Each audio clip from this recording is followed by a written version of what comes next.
قال الله تبارك وتعالى في شأن رحمة حبيبه الكريم إن الله وملائكته يصلون على النبي يا أيها الذين آمنوا صلوا عليه وسلموا تسليما اللهم صل على سيدنا شفيعنا محمد ومولانا محمد النبي صلى الله عليه وسلم وسلام عليك يا رسول الله صلى الله عليه وسلم. عزیزان محترم، یہ دنیا دار العمل ہے، عمل کرنے کی جگہ ہے. جتنا ہو سکتا ہے نیک اعمال کریں، جتنا ہو سکتا ہے وقت نیکیوں میں گزاریں، نیک کاموں میں گزاریں، اس لیے کہ اللہ کے رسول سرور کائنات صلی اللہ علیہ وآلہ وسلم ارشاد فرماتے ہیں کہ بروز قیامت 3 ایسی جماعتیں ہوں گی کہ جو قیامت کے روز حاضر ہوں گی.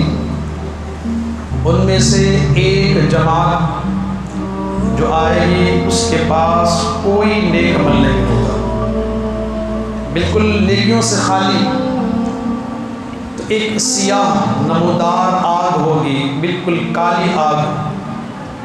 اب آپ سوچتے ہوں گے کہ آگ کا کلر تو لال ہوتا ہے یا پیلا ہوتا ہے، لیکن وہ آگ جل جل کر کالی ہو چکی ہوگی. تو اس جماعت پر وہ آگ اس طریقے سے جھپٹا مارے گی جیسے چیل کسی چیز کو زمین سے جھپٹا مار کر لے جاتی ہے.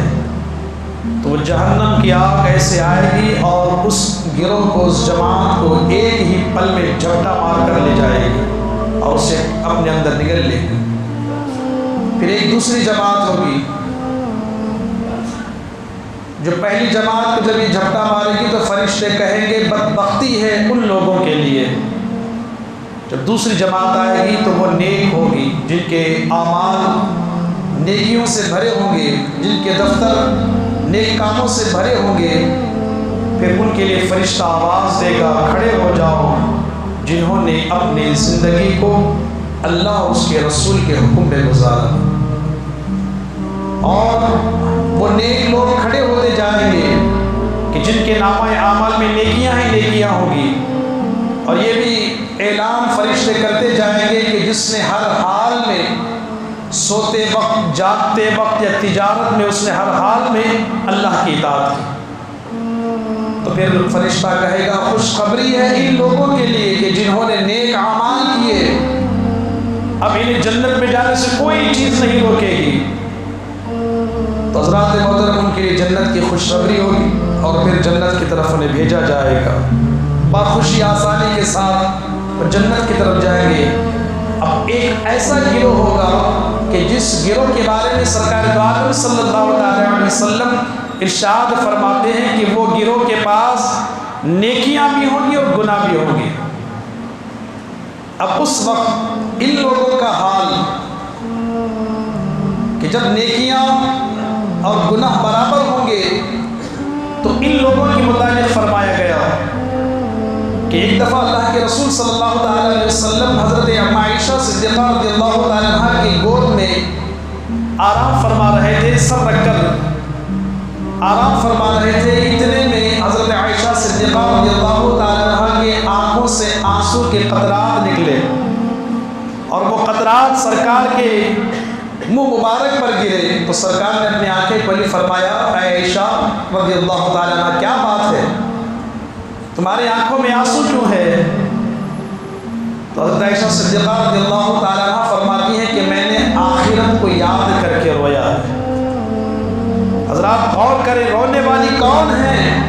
تمام مومنوں کی ماں ہے اور میرے پیارے آقا صلی اللہ علیہ وسلم کی پیاری بیوی حضرت عائشہ ہیں. آنکھوں میں ان کے آنسو ہیں. سرکار دو عالم صلی اللہ علیہ وسلم ارشاد فرمائے کس بات نے تمہیں رلایا ہے؟ آپ فرماتی ہیں کہ یہ بتائیے میرے سرکار کہ بروز محشر لوگ اپنے دوست احباب کو پہچانیں گے کہ نہیں پہچانیں گے؟ جیسے ماں باپ، بیٹا، بھائی، بہن، دوست، یہ لوگ آپس میں پہچانیں گے یا نہیں پہچانیں گے؟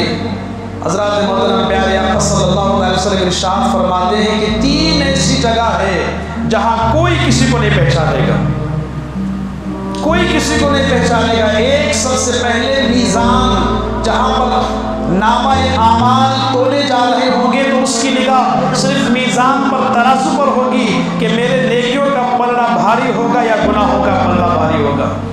اس وقت ماں بھی بازو میں کھڑی ہوگی، باپ بھی کھڑا ہوگا، بھائی بھی ہوگا، بہن بھی ہوگا، بیوی بھی ہوگی، اولاد بھی ہوگی، کوئی کسی کی طرف توجہ نہیں کرے گا۔ اب باپ بازو میں کھڑا ہے تو دیکھ کر بھی انجام بن کر وہ صرف وہاں دیکھے گا کسی طریقے سے میں نجات حاصل کر لوں۔ میرے آقا فرماتے وہاں پر کوئی کسی کو نہیں پہچانے گا۔ دوسرا مقام، جب وہ نامہ اعمال تلنے کے بعد جب بندے کے سپرد دیے جائیں گے تو وہ یہ دیکھے گا کہ وہ نامہ اعمال میرے سیدھے ہاتھ میں آتے ہیں یا بائیں ہاتھ میں آتے ہیں، یا داہنے ہاتھ میں آتے ہیں یا بائیں ہاتھ میں آتے ہیں۔ کیوں؟ اس لیے کہ اگر سمجھے دائیں ہاتھ میں یعنی سیدھے ہاتھ میں آ گئے تو اس کے لیے نجات ہے، اور کسی کو بائیں ہاتھ میں، اگر جو ہماری زبان میں کہیں کہ دائیں ہاتھ میں اگر آ گئے تو پھر اس کے لیے نجات نہیں، پھر اس کے لیے سخت وعید اور عذاب ہے اس وقت۔ اور تیسری جگہ، جب بندہ پل صراط سے گزرے گا، وہاں پر فرشتے کھڑے ہوں گے اور پھر نیکوں کو بھی گزارتے رہیں گے، بدبخت بھی گزرنے والے ہوں گے، تو اس جگہ پر وہ راستہ جیسے ہم اور آپ سنتے آئے ہیں کہ وہ راستہ جہنم کے اوپر بنا ہے، جیسے نیچے پانی بہتا اوپر سے پل بنا ہوا ہوتا ہے، اسی طریقے سے وہ راستہ نیچے جہنم ہوگی، اوپر سے وہ پل ہوگا جہاں ہر ایک کو گزرنا ہوگا، اور وہ راستے کی مسافت 500 سال کی ہوگی۔ فرماتے ہیں کہ وہ راستہ اس قدر ہوگا جیسے تیز، جس کی مثال تلوار سے بھی زیادہ تیز دی گئی، اور پھر اس کی مثال دی گئی کہ بال سے بھی زیادہ باریک ہوگا۔ اب آپ اندازہ لگائیں کہ آج ہلکی سی کانٹا یا کوئی چیز پیر میں چبھ جائے تو ہم برداشت نہیں کرتے، کھڑے ہو جاتے ہیں کنارے پر۔ اب اندازہ لگاؤ کہ جب وہاں پر گزر ہوگا تو کون کس کا خیال رکھے گا؟ کوئی کسی کا دنیا ہی میں نہیں رکھتا۔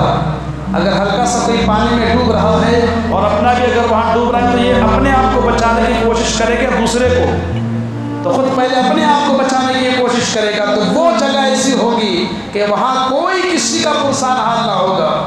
تو عزیزان محترم، میرے پیارے آقا صلی اللہ علیہ وسلم نے ارشاد فرمایا یہ 3 جگہ ایسی ہیں جہاں کوئی کسی کو نہیں پہچانے گا۔ تو لہٰذا یاد رکھیں یہ دارالعمل ہے، عمل کریں۔ کتنے دن باقی ہیں رمضان کے؟ 18واں روزہ ہے، 12 دن باقی ہیں۔ اب آپ یہ سوچیں کہ ان ایام میں ہم کریں کیا؟ صرف 12 دن ہی نہیں، پوری زندگی ہمارے لیے ہے۔ یہ 12 دن رمضان کے ہیں، کیا اس کے بعد تو نماز معاف نہیں؟ اس کے بعد تو ہمارے لیے عبادت معاف نہیں؟ صرف روزے رمضان میں، اس کے علاوہ تو نمازیں ہیں۔ یاد رکھیے ایک وقت کی نماز بھی جو چھوڑ دیتا ہے، اللہ اکبر، اس کے بارے فرماتے ہیں کہ کئی لاکھ سال اسے جہنم میں جلایا جائے گا۔ اور پھر جو نماز جان بوجھ کر چھوڑتا ہے اس کا نام جہنم کے اس دروازے پر لکھا جائے گا جس پر سے اسے گزرنا ہوگا، داخل ہونا ہوگا۔ اور رمضان کا روزہ جو چھوڑتا ہے، حدیثوں میں آتا ہے کہ 9 لاکھ سال جان بوجھ کر ایک روزے کو چھوڑنے والے کے لیے جہنم میں اتنے سالوں سے جلایا جائے گا۔ تو یہ وہ عذابات ہیں آج ہم معمولی سمجھتے ہیں، آج ہم سوچتے ہیں میں نے بہتر کھا لیا تو میرا دن آج اچھا ہو گیا۔